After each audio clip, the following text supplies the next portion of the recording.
We noticed that in the government work report, the Chinese premier suggested there's going to be a mechanism to be established to measure whether some of the policies being taken microeconomic-wise are working and whether they are working together, not rather against one another. Right.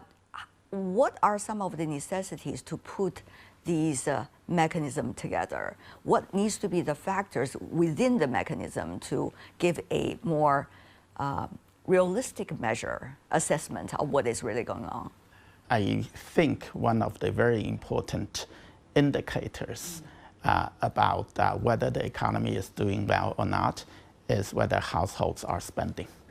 And if households are spending, that means that they are generating sufficient income, they are confident about their future, they are confident about their future ability to earn income. And so if consumer spending rises at respectable rate, then that means the economy is doing well. If household consumption grows at 5% or more, that's healthy. So you suggest it's the same speed of GDP growth rate or even more? A bit more than the actual GDP growth rate, because now I believe we are performing a little bit under the growth potential.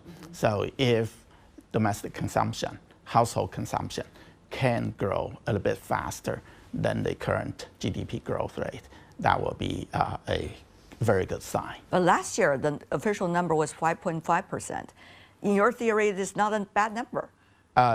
Yes, there were some element of recovery from COVID, and so the earlier base was a bit low.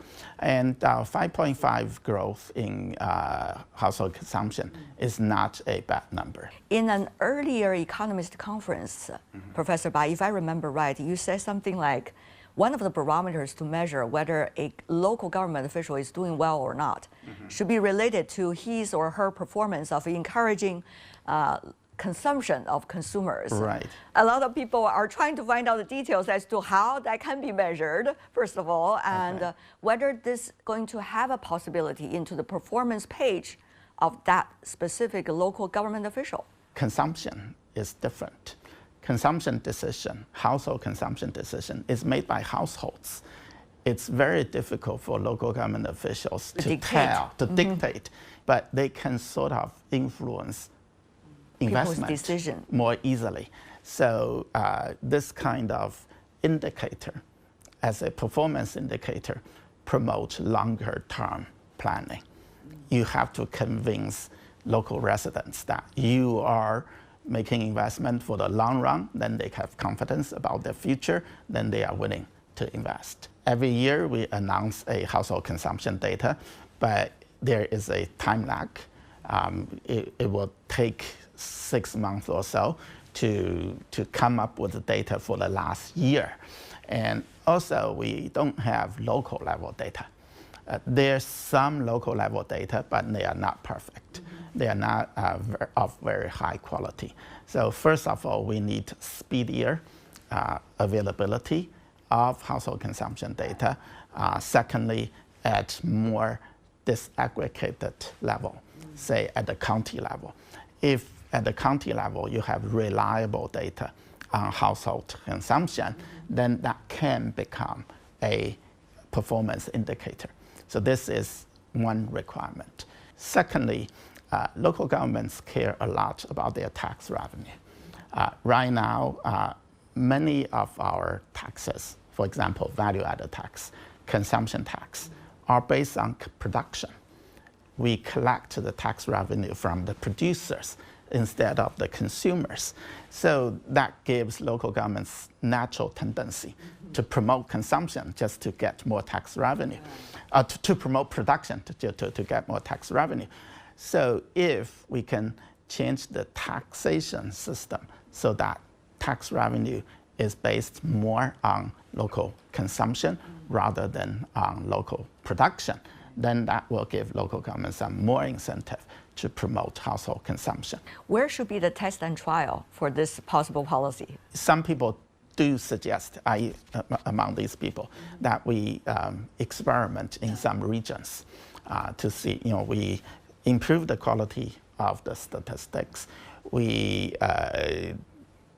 change how tax revenue is distributed to this region, and to see whether there will be some improvement in household consumption. Also, we should encourage local governments to experiment with different policies. Some of the policies are very difficult to design. Right. If you allow local government to do more experiment, to have some space to maneuver. If it doesn't work out, it doesn't work out. Don't punish them. If it works out, then we can promote it nationwide. In the government work report delivered by the Chinese premier, there are a number of measures that would have tremendous impact on the realities and potential of the local government debts. What is your reaction to these policies? Will they work? Local government finance is under a lot of stress, partly due to past practices. Local government have made a lot of investment, and some of the investment has generated respectable returns, but others have not. And as a result, they accumulated a lot of debt. Some of the measures they took under the stress of the debt were not very helpful to business environment either. So it's very, very important to offer them some relief in dealing with the heavy burden of debt. Actually, last September, some of the measures were already determined. And this time around, the ceiling on deficit to GDP ratio is raised. So that's a very important development. And in the past, there was this myth that deficit to GDP ratio shouldn't exceed 3%.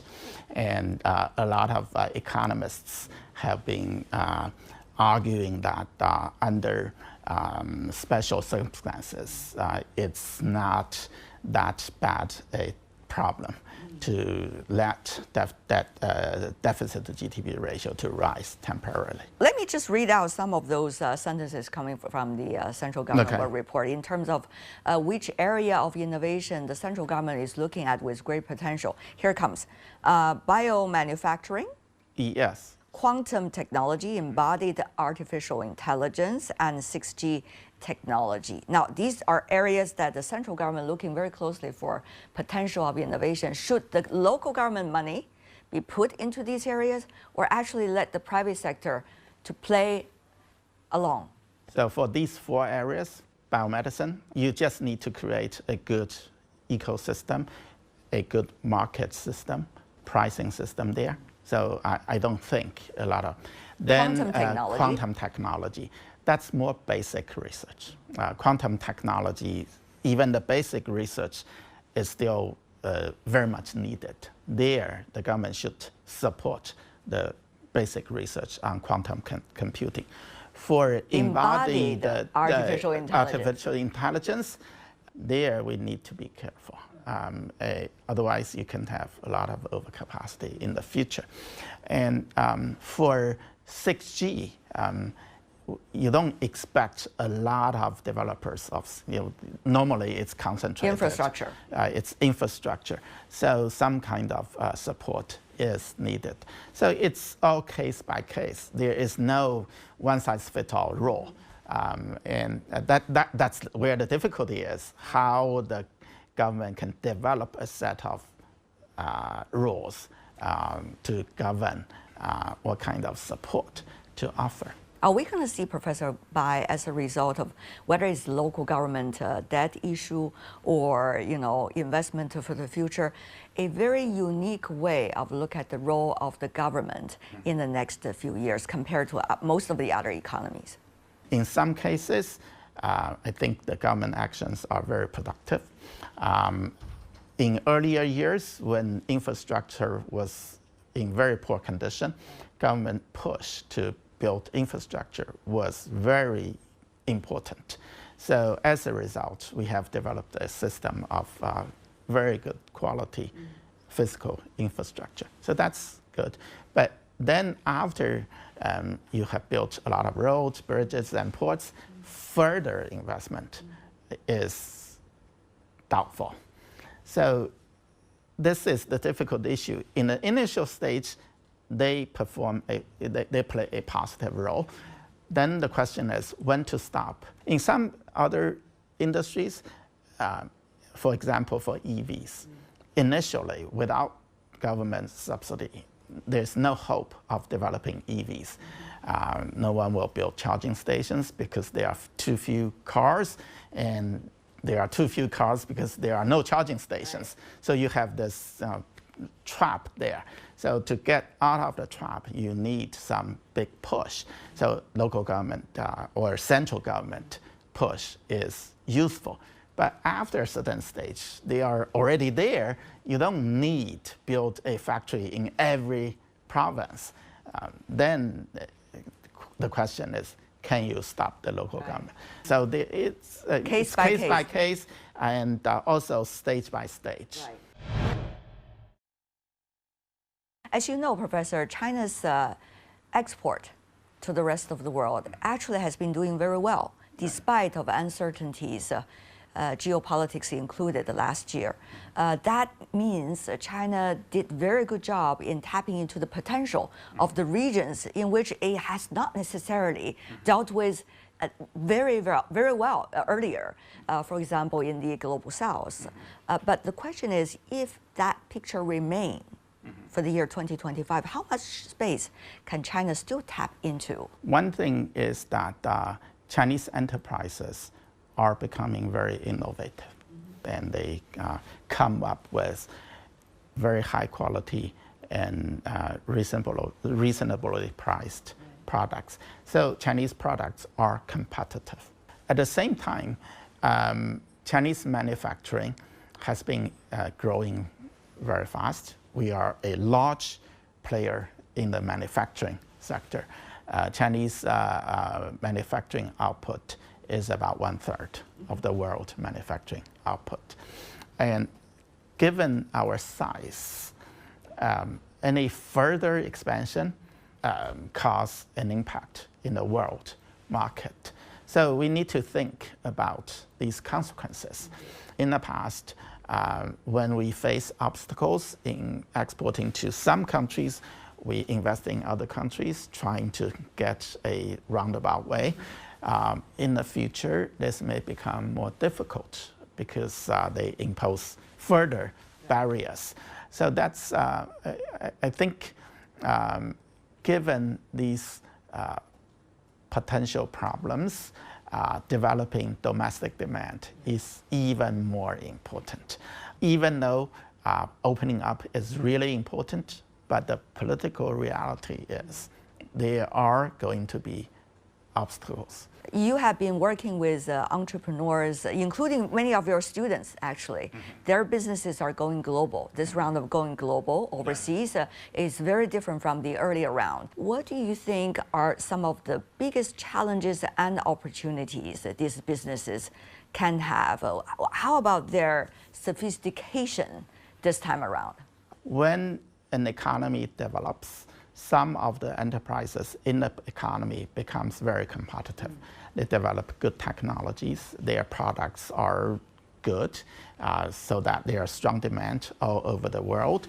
And so when there's such demand by Chinese firm going global, these demands are better met. So that's a common thing. After your economy reaches a certain stage of development, it's natural for your companies to expand globally. Our economy has developed very fast, so a lot of things are changing very fast.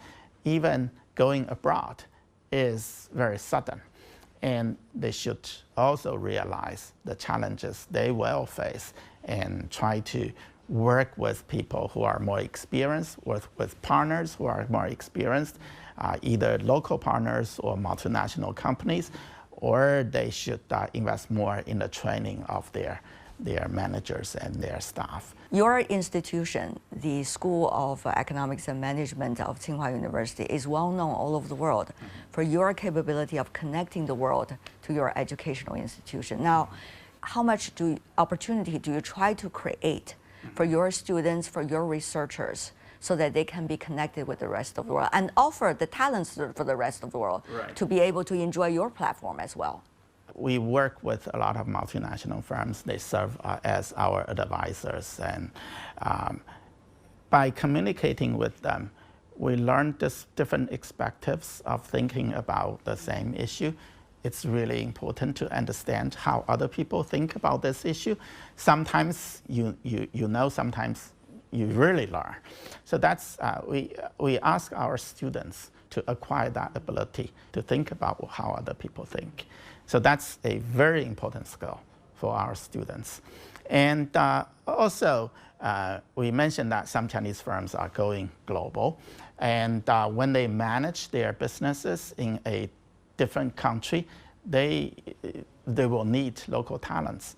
But if these local people don't have any knowledge about China, then it's also difficult. So one of our new directions of education is to admit more international students from the destination market of Chinese firms, so that after these students are trained here at Tsinghua, they get to know Chinese business better, and they get to know Chinese management better, so they can serve the bridging role. They go back and work for Chinese firms doing business there.